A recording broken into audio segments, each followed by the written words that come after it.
सेबी ने क्यों नहीं किया था सहारा निवेशकों का पेमेंट भुगतान 2012 जो सुप्रीम कोर्ट का आदेश था। सेबी को पेमेंट करना था सभी सहारा निवेशकों को, जो 25,000 करोड़ रुपया सेबी को दिया गया था सुब्रत रॉय की तरफ से। और उसमें कहा गया था, सुप्रीम कोर्ट का आदेश था कि सेबी सभी सहारा निवेशकों का पेमेंट करेगा। उस समय का जो रूल नियम था उस हिसाब से आदेश दिया गया था। तो क्यों नहीं किया था, इसी चीज़ पे आज विशेष करके हम आपको जानकारी देंगे।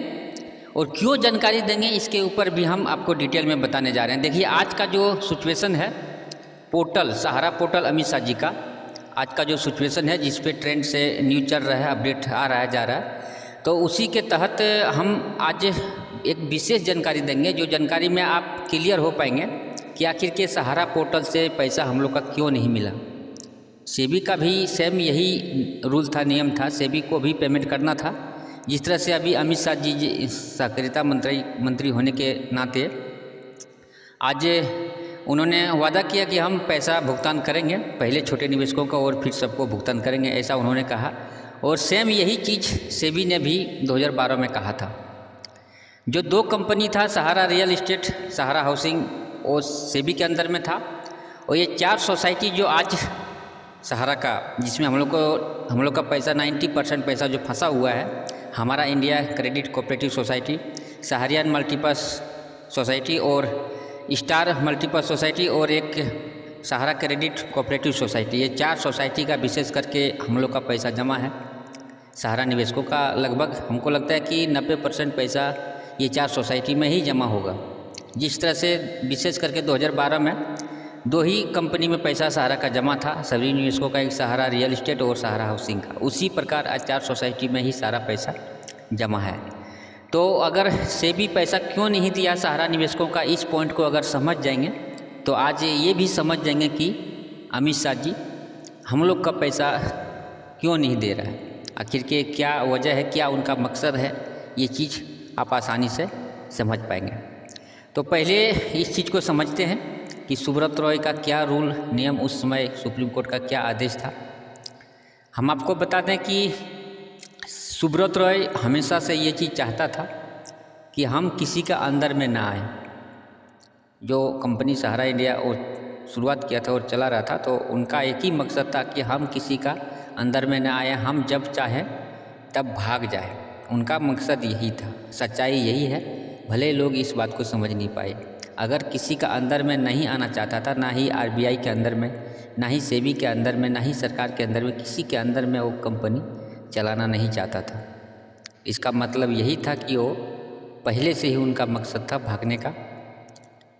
तो सेबी को जो 2008 में जब आरबीआई उसको धर दबोचा, तो वहाँ से किसी न किसी तरह से वो निकल गया बच के। लेकिन 2012 में जब सेबी ने उनको धर दबोचा सहारा सुब्रत रॉय को, तो वहाँ से उनको निकलना संभव नहीं लगा। वहाँ उनको पहले ही कंफर्म हो गया कि हम इससे निकल नहीं पाएंगे। तब जाके सुब्रत रॉय ने बहुत बड़ा चाल खेला, जिसमें कि नेता लीडरों का विशेष करके 90% उसमें हाथ रहा होगा। क्योंकि जो राजनीतिक खेला वो सुब्रत रॉय अकेले के दम पर नहीं खेला, क्योंकि आज का जो सिचुएशन है उससे ये पता चलता है कि कहीं ना कहीं जो कांग्रेस का हो या सपा का हो, किसी भी नेता किसी भी पार्टी का हो, लेकिन उसमें संरक्षण रहा और पूरी तरह से उनको सपोर्ट रहा। तब जाके सेबी को कुछ पैसे दे दिए, यानी जो सुप्रीम कोर्ट का आदेश आया, जो रूल आया, उसमें कुछ पैसे सेबी को दे दिया और बाकी पैसे लगभग 10% पैसा ही सेबी को दिया निवेशकों को देने के लिए, और 90% पैसा वो गलत तरीके से उसको विदेश भेजा गया। गलत तरीके से अगर विदेश पैसा भेजा गया इंडिया से, तो ऐसा नहीं है कि बिना नेता लीडर, बिना बड़े पार्टी के सपोर्ट से पैसा विदेश भेजा जा सकता है। देश अपने देश से कहीं ना कहीं संरक्षण रहा होगा। उसके बाद 2012 में सेबी को पैसा देना था, कितना, 25,000 करोड़ रुपया निवेशकों को। लेकिन यहाँ राजनीति ये हुआ कि सुब्रत रॉय ने रातों रात सभी का बॉन्ड पेपर ही कब्जा कर लिया, सभी का बॉन्ड पेपर कब्जा कर लिया और दूसरा बॉन्ड पेपर, दूसरा कागजात उनको थमा दिया। अब बताइए, रियल इस्टेट और हाउसिंग का पैसा सेबी को देना है निवेशकों को, और निवेशकों के पास जो बॉन्ड है वो रियल इस्टेट और हाउसिंग का है ही नहीं। उनके पास क्यों सबका बंड है। तो बताइए, बॉन्ड ही नहीं दे पाएगा, सर्टिफिकेट ही नहीं जमा कर पाएगा सेबी के पास, तो पैसा सेबी कैसे देगा। यहाँ बहुत बड़ा खेला हो गया। और उस खेला को जो जो समझ लिया, जो सहारा निवेशक समझ लिया, आज वो बल्ले बल्ले है, मज़े में है। और जो नहीं समझ पाया, आज वो न घर का है न घाट का है। आज वही चाल, सेम राजनीतिक आज 2023 में भी सहारा पोर्टल के तहत हम लोग के साथ होने की एक संकेत बता रहा है। जिस तरह से अमित शाह जी, यहाँ पर आप देख सकते हैं कि बताया गया कि जिनका 4 मेंबरशिप है, 5 मेंबरशिप है, उनको पैसा नहीं दिया जाएगा। सहारा सोसाइटी का जो रूल है, सहकारिता मंत्री जो उसका जो रूल है, उसके रूल के तहत 4 सोसाइटियों का पैसा नहीं दिया जा सकता है, उसको रिजेक्ट कर दिया जाएगा। और जिनका 1-2 है उनको भी नहीं दिया गया है वैसे तो। और इसमें तो खुल के कुछ अमित शाह जी अभी तक बोला नहीं है क्यों नहीं दिया गया, लेकिन इसमें सारा चीज़ अभी पेंडिंग में छोड़ दिया है। और लास्ट में और मतलब क्या बोलेंगे, बहुत ऐसे राजनीतिक अभी हुआ है, अभी का बात तो लोग जान ही रहे हैं। इसको हम डिटेल में आपको इस वीडियो में नहीं बताना चाहते हैं। मेरा जो इस वीडियो का बनाने का मकसद यही था कि क्यों नहीं पैसा हम लोग को आज मिल रहा है। इसका उदाहरण अगर आप समझना चाहते हैं तो आप उससे भी सहारा का जो मामला था उसी के तहत हम समझ सकते हैं। मतलब इसमें 100 बात की एक बात समझ लीजिए कि सारा का सारा पेच राजनीतिक जो बड़े बड़े नेता लीडर हैं उनके तहत ही फंसा हुआ है और उसके तहत ही संरक्षण रहा है।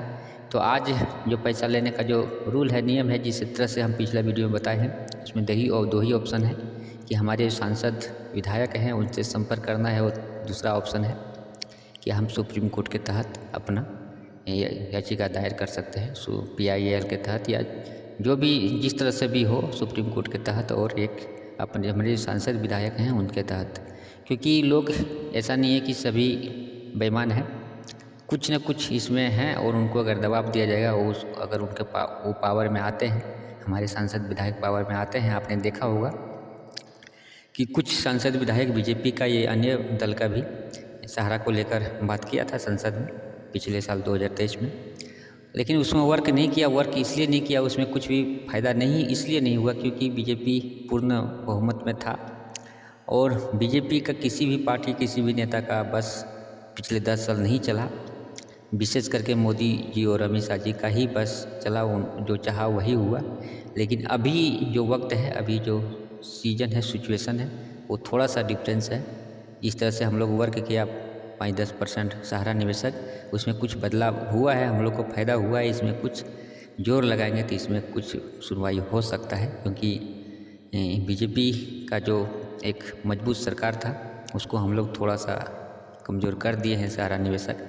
और अभी जो हम लोग अपने आसपास के जितने भी नेता लीडर हैं उनको सपोर्ट, उनके रिक्वेस्ट करेंगे, उनको दबाव देंगे तो ज़रूर कुछ न कुछ हल होगा।